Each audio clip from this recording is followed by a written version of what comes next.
Hey guys, and welcome back to my channel. And if you're new here or have just randomly stumbled across my video, my name is Coco Xchella, and if you're a returning subscriber, then welcome back, my lovely. So before we get right into it, I'd like to just let you guys know what it is that I am wearing. So today I am wearing these stretchers, and they're from Custom Plugs. Then I've got this choker from Killstar. I've probably worn it in countless other videos. This harness is from 8th Sin Creation. This top, well, crop top, is no longer, like, the company's no longer running, but it was called Horny & Co. And this underbust corset was gifted a long time ago from Doll's Kill. I know how people feel. It's like saying Voldemort when I mentioned Doll's Kill, but yeah, that's where this is from. This here, you've probably seen this countless times as well. This is from Killstar, and so is the shorts. Yeah, that is my vibe today. My rings. That one's from my boyfriend. It's my promise ring. My hands are so small, so it just slides around. And these rings are from Eat a Love. Yeah, I think that is all I'm wearing. I've mentioned my lashes, Shein, and my makeup is by Jolie Beauty. That is the vibe that we've got going on today. So let's get right into the topic. I've been wanting to speak about this for quite a while, but finally I've got around to it. I do procrastinate a lot. So I wanted to speak about what it's like being an alternative goth model or influencer. Hate that term, influencer, because I don't feel like I'm influencing anything. I just model it. It is what it is. That's the terminology that people are using these days. Yeah, so I just want to speak about how I got into it, got into modelling mostly, then how I got into the influencing side of things, the like social media modelling, and then I really want to discuss like tips, tricks, pros and cons. So some of it will be tailored as well to what it's like being a black goth model as well, because there's obviously different aspects that we will have to consider, what we have to look at, and go from there. So please stick around to the very end and let me know what you think. If there's anything I missed or any aspects that you didn't realise, I would love to hear them. So let's start by how I got into modelling. So for modelling, I signed up. Firstly, I'm going to say because of like personal experiences that I've had throughout this, which I will discuss, I'm not going to say that I recommend, but if you want to, I'll give you some tips, right? It sounds very cryptic at the moment, but let me explain. So I first got into modelling by building a portfolio, by using sites like Model Mayhem and Purpleport. So there would be people like in my local area that would be looking for people to shoot, models to shoot, time for print. So basically a free shoot, your time for some pictures essentially. And that's how I built up a portfolio. I just wore clothes that I already wear and I just modelled them. And I started off with Model Mayhem, then I moved to Purpleport. Now the reason why I'm just a bit like, I don't really want to mention them too tough is because you can run into perverts.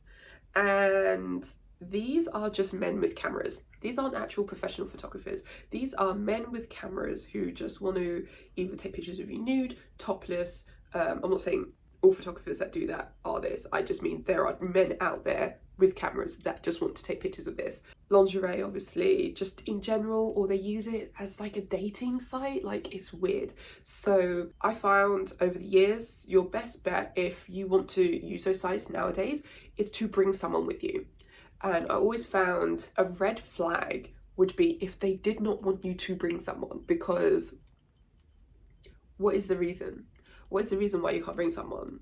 So there is that. And sometimes as well, go with your gut. If your gut is telling you it's something don't feel right, then don't go. Even you cancel and he wants to put your name on blast, your safety is more important than his ego. So keep that in mind. So once I started shooting with various photographers, the standard of photographer, and I hate to put it like that way, but I guess the more experienced photographers started getting in contact, shoot as well, taking a chance on me, and that is how like it progressed. And then designers and publications reached out, and that was that side of thing, you know. So I've done various things. I've been in a couple of music videos. I have modelled for like really amazing brands around the world.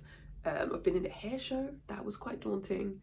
Walked in front of like 5,500 people at the Royal Albert show for the alternative hair show. That was fun. It just progressed from there. So your key step is to just build up your portfolio and then also start reaching out to more experienced photographers. After that, I kind of started running into like a wall. And this is where I say this is where the aspect of being a black goth model comes into play, because I found it hard in some areas because I've encountered photographers that were racially insensitive, let's just put it that way, and they like wouldn't want to shoot with me if I looked too ethnic. So if I had like braids, things like that, but yet they would shoot white models with braids. You know, you run into those sorts of situations there. So I kind of just took a break and I was like, you know what, I'm not going to be traveling around for photographers to tell me, you know, that they don't want to shoot with me because of this. Or when I'm on set making weird comments, I had a photographer that I was wearing all black, and I was like, oh, I really want to shoot in front of a yellow background, I think that would look quite nice. And he was just like, yeah, yellow backgrounds don't look nice for like darker skin tones. And I was like, right, okay. And he's like, but we can try it anyway, we'll do it anyway. So we did it, and like, to me the photos came out banging. I would post them, but then it would kind of bait out the photographer, which I shouldn't care about, but I don't really want to start any drama. Protecting my energy, I don't want to start any drama. But yeah, so the pictures came out really nice, but he thought otherwise. He thought it didn't look nice against dark skin, and proceeded to show me pictures of white models he had shot on yellow and was telling me that they looked so much better. So that kind of was a bit disheartening, and I was quite young back then as well, so I wasn't as thick skinned as I am now. I would have told him to swivel on it. That was kind of why I took a step back from modelling. And I also found that a lot more white models would progress quicker or get front covers, publications and stuff a lot easier with less experience. And so, you know, the whole thing was just like disheartening, and I was like, you know what, I'm just going to focus on my career that I went to uni for and let it slide. Then the whole influencing side came into things, and I thought, you know what, I actually can take my own pictures, and that will cut out a lot of the ag. It'll cut out the traveling, it'll cut out the packing, the doing my makeup, all that, because oh my god, that's another aspect.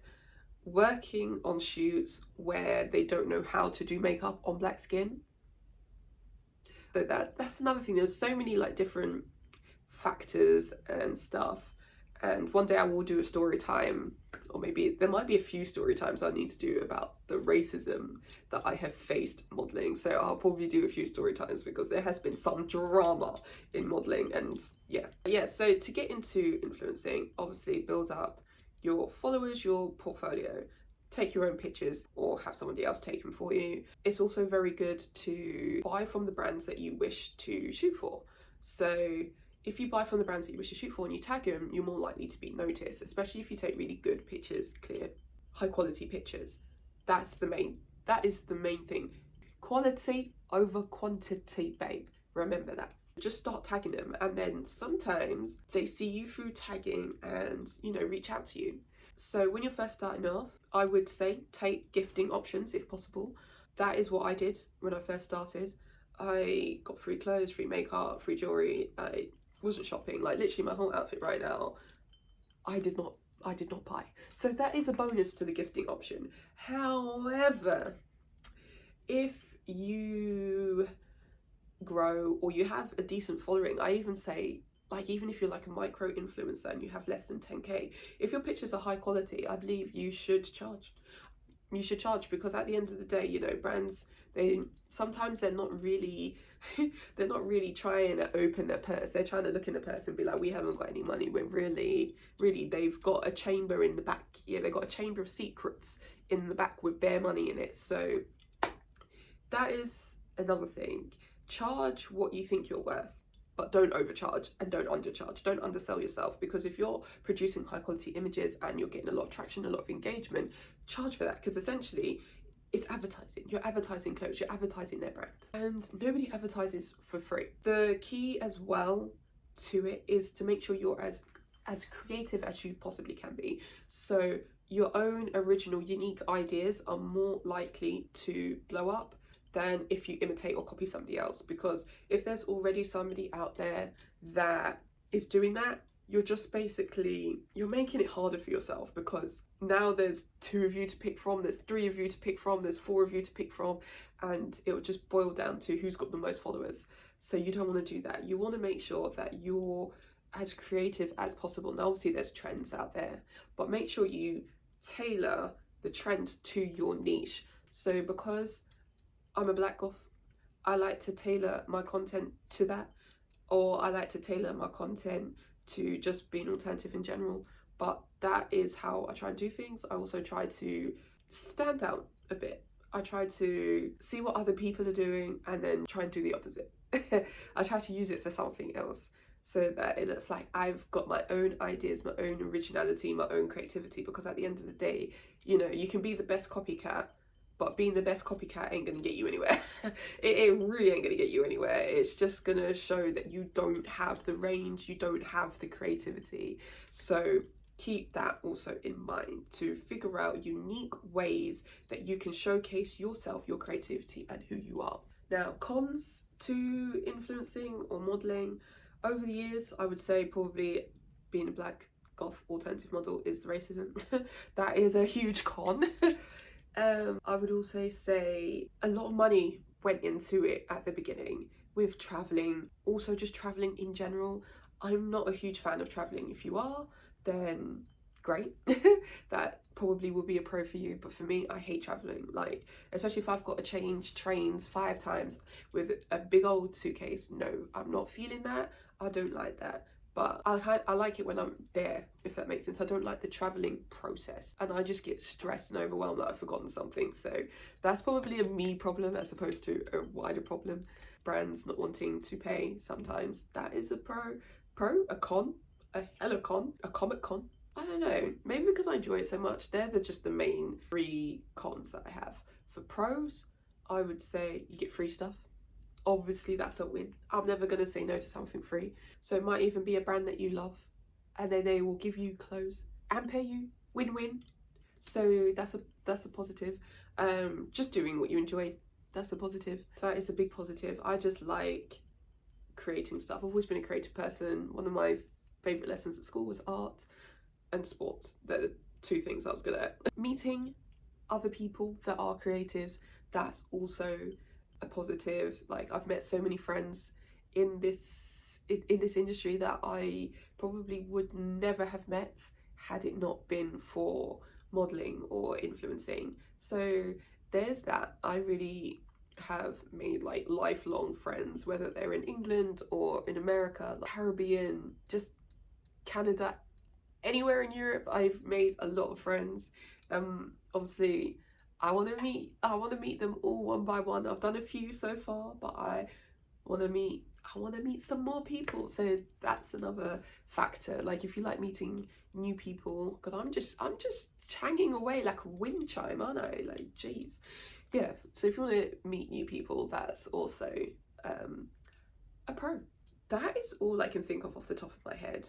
I just sort of thought I'd just wing this video on the off chance, and it's been something I wanted to speak about, and I was going to write like bullet points and stuff about it, and I thought, you know, it'd just be so structured. I just wanted it to be open, honest, straight from my head and what I remember, and it really. But let me know if you would like to hear story times about my time modelling and being an influencer, all the drama, all the tea, all the gossip. Let me know if that is something that you would be interested in, because trust me when I tell you, there's been a lot. So I really hope that that gave you more of an insight into goth alternative modelling and influencing, tips, tricks and everything. And if you are new, then please do subscribe, and if you like this video, please give it a cheeky thumbs up, hit that notification bell, and I'll see you guys in my next video. Keep it alternative. Bye.